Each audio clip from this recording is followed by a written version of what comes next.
Hi guys, welcome back to the channel. Today I'm going to be demoing the demo reflecting pool part 2. So in my previous video I have introduced the reverb section of the pedal. So today I'm going to be focusing on the delay part of the pedal.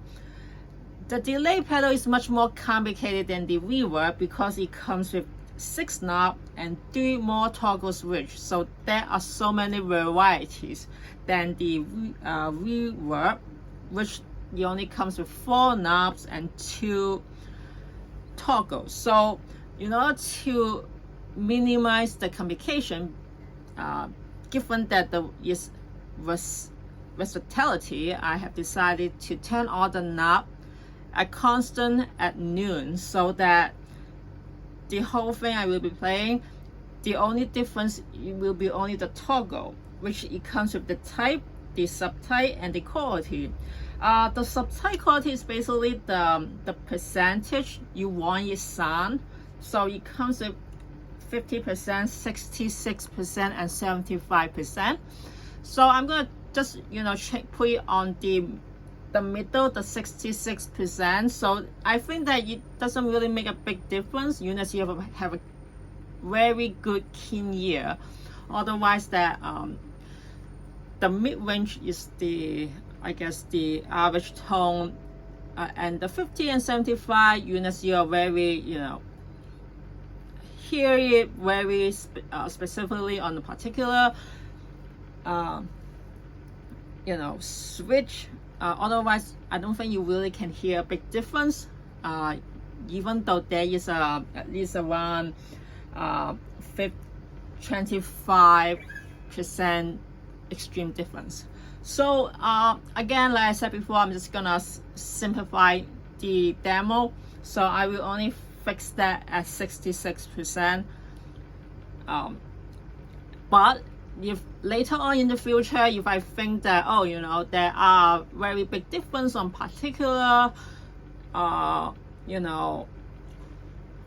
type when I'm playing this pedal, I will definitely let you guys know how different it sounds. But at this moment, I think that 66% is a justifiable range to hear all these varieties. So given that, for the type, I think I mentioned before, it comes with the digital, analog, and tap echo. And then for the 1, 2, 3 is really depending on which type you are playing. So I will be, as I'm playing, I will be letting you guys know which one I'm playing. So without further ado, let's hear how it sounds with the type digital at 1, that is the crystal clear delay.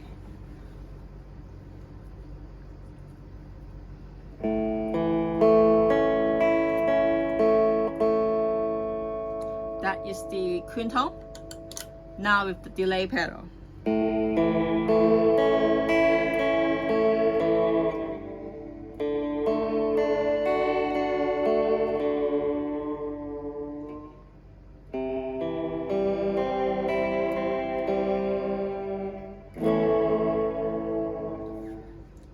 Okay, and then 2. So digital 2, that is the some audible signal degradation similar to a lo-fi digital hardware. If you understand what that means, please feel free to comment below. I know some of the terminology you can Google for it, but I did go through some research on some of the terminology. It just kind of sound different in different places. So I think that if you are an expert, I'm sure that you probably know. If not, if you do, please feel free to share with us what you think that is. So anyway, going back, digital 2.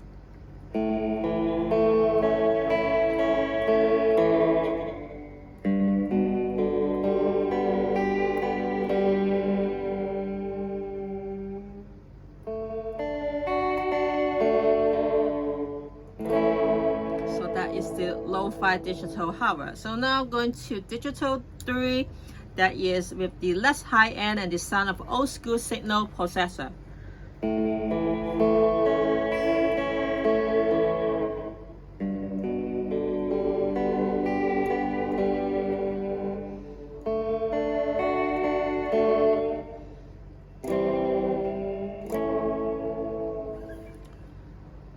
And now I'm going to interlock and then going back to 1. That is the softer repeat and less highs and low than digital.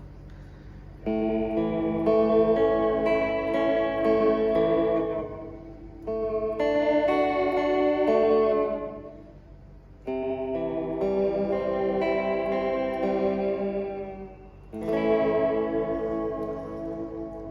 then interlock 2, less fidelity and slightly more distortion than NOS mode.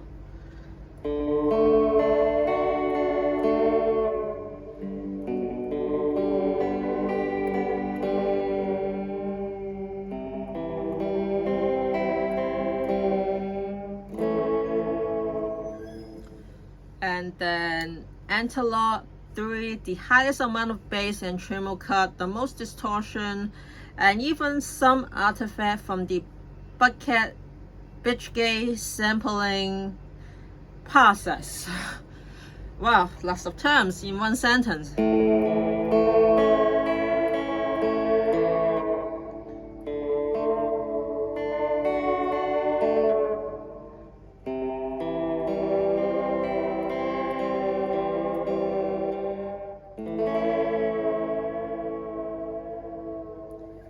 Okay, and then now going to tap echo, going back to 1. That is the sounds of a 15 IPS studio tap echo unit.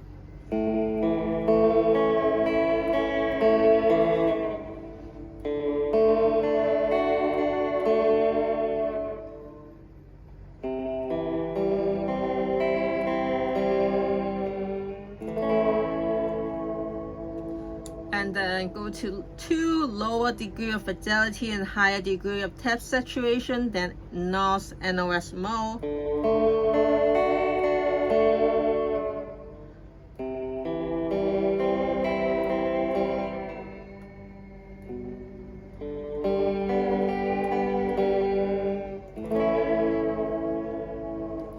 And then finally, tap echo 3, even lower degree of fidelity and higher degree of tap saturation than NOS, and classic mode.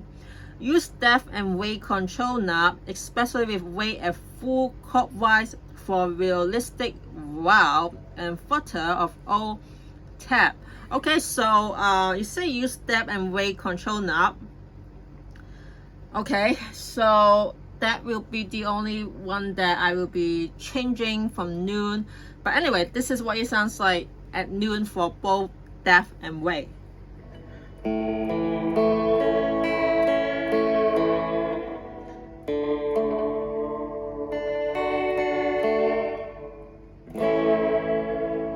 Okay, now I'm gonna switch to they say for the realistic wow, especially with the weight at full clockwise. So I'm just gonna turn it all to the max for the weight only.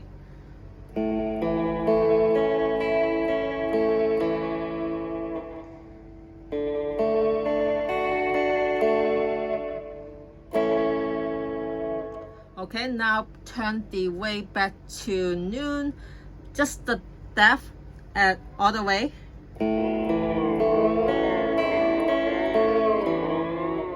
Oh wow.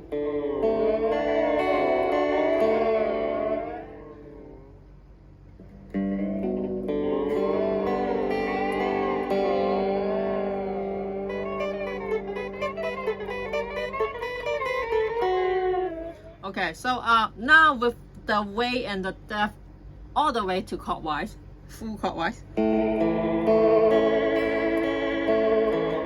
This is so weird. Now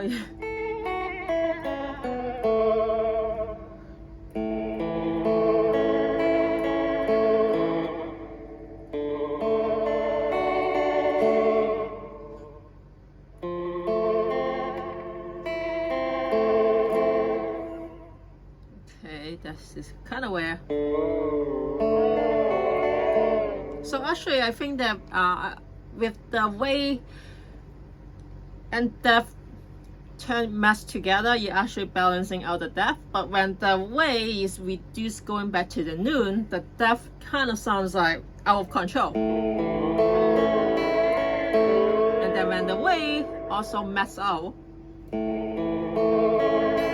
Interesting. Let me reduce the weight to counterclockwise and let's hear how the depth sounds. It's probably gonna be more crazy. Oh, not really.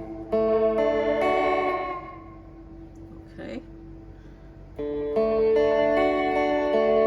So that's kind of interesting. So basically, for the depth, when the weight is at noon and the depth is at max, you will get a sound like this. But when they are meshed together, you can still hear a little crazy wow, wow, wow. But it's not as crazy as when it is at noon. But when the weight is at counterclockwise and the depth is at max at clockwise, that's what it sounds like. And then if I turn off the depth, just the weight and max, it doesn't really sound anything. So I guess the depth is the one that's playing the trick. Interesting. Let me go back to digital.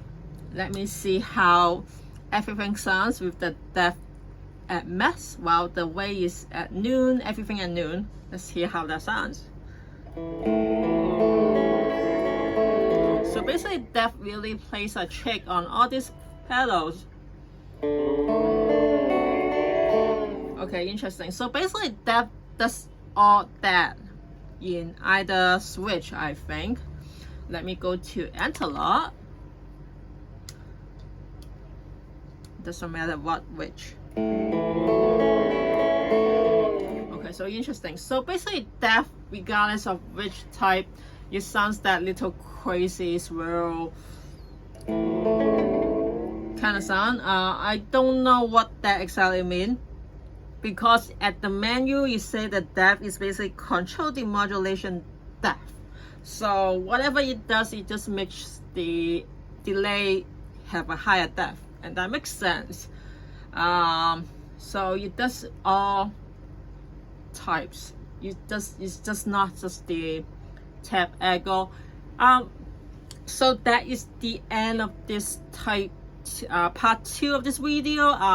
My personal thought that it is I don't think I have a very keen ear, or maybe not as experienced as many people, especially compared to the people who designed this. They probably think there's a big difference, but to me, unlike the reverb pedal, I don't really hear the major difference if you use the digital or the analog. I could definitely hear a bigger difference or variation or versatility in the tap echo, especially when you are comparing to the 1, 2, 3 switches. But for the digital and the analog, yes, for the analog I can definitely hear a little softer sound, but other than that I don't really see a very big difference. So I'm kind of glad when I first wanted to get the mirror inlay pedal by itself. I thought that it would be something that I want to investigate. I want to see like the kind of options I can have using this pedal. I understand that at this video I am only using all the knob turning at 12. I'm sure that if I mess up, like increasing the time, the mix and stuff, you probably sound the difference will be much more distinctive. But for people like me, when you are trying to start playing all fast, I'm kind of a little bit disappointed that there's no big difference when everything's at noon, because I think that really helps. I think it's kind of like when you using like a Black Star amp or even a Vox amp, when you know how like the gain knob or even all the stuff that other options you have, it's kind of sad that it's like you have to turn the knob all the way to like noon to get something out of it, otherwise you can hear nothing. I'm kind of feel like that on this pedal for the delay side of it. It's like you kind of need to turn it up all the way to a certain level to get the, you know, sound that you're supposed to. But then I kind of feel cheated because, you know, you create the knob. There is the option of supposed to be 0 to 9 or 10, you know, and you kind of want to, when you pay for this, you kind of expect that you will have like kind of like the well, depending on the range, assuming 0 to 10, you kind of expect 10 type of sound from it. Of course, in realistic, you just, you know, you don't have that. You kind of like, oh wow, you kind of feel treated that for the, when you turn it on, you cannot hear anything until you hit the range to 5 till 10. That is kind of like, you know, a bit frustrating. Then you kind of need to know how, you know, you have to try almost everything to get a little bit difference, and then that kind of be a downturn for me, especially when you really like, especially if you want to test that thing at a guitar shop before you buying it. And even if you watch the demo on the YouTube video for the experts, or even at Fender, they don't really give you a lot of options. So you kind of like, you know, there's so many options. Of course, they kind of want you to investigate by yourself because music is subjective. Everyone pay different thing. I understand that, but like for people who like me who are introducing to like a pedal like this, it's kind of tough. And I understand that, oh, you know, I mean, if you're a beginner, like you could just buy a sample guitar amp, and I think that is a down point for many people who want to, you know, who are interested in this, and then by the end of the day, they probably want to switch to something else. It's because of like kind of restriction kind of stuff. I don't know how to explain it, but this is how I feel when you are introducing it to a new toy. I mean, and you cannot, and there isn't really no one tell you what to do with it. So like you may be using it not full potential, and then you kind of expect that, oh wow, that's kind of sad, you know, I spent all this money for this and not getting it. But in fact, I mean, it does give you that kind of stuff that you want.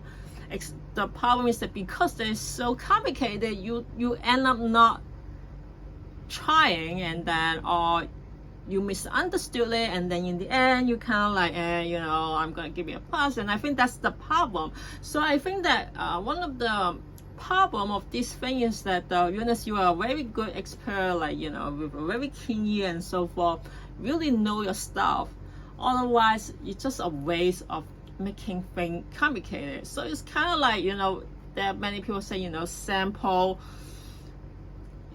sample thing is like, you know, is makes life easy, or, you know, it's the best thing. And I kind of like, you know, pedals like the Fender, I mean, it's very versatile, but if you cannot make it very simple for everybody, if you have to like make it complicated, in the end, it just, you know, it's a waste. So no matter if you have like 100 preset, and the fact that you only use 2, I mean, you know, or you find that only like 2 of them is very good, then it's kind of a little bit wasteful, because pedals are not cheap, they're expensive. So yeah, there are some people that, you know, when you buy one, that's it, like you will expect using that for a long time, or that will be the only pedal you use.